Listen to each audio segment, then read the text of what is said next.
चोर मानक ठारू जबत होइथिबा बाइक और मोबाइल को पुलिस उपयुक्त प्रमाण नहीं मालिकों को फेराइछि।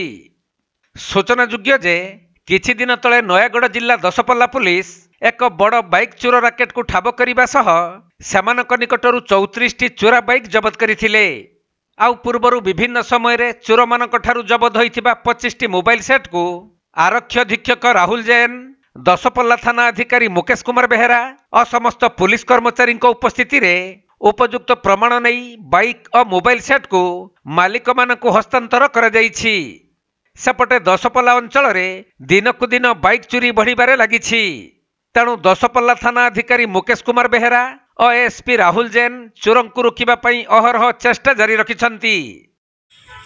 ओडिशार अलग अलग जिल्लारू आसीथिबा जो मानकर बाइक हजिला जो तो ओनर सब आसछंती आम ये एक कर्मवीर कर्मी को आम आम गहणरू आम गला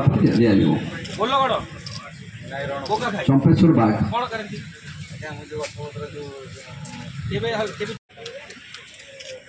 नयागढ़ जिला दशपल्लारू मानस रंजन त्रिपाठी रिपोर्ट कोणार्क लाइव।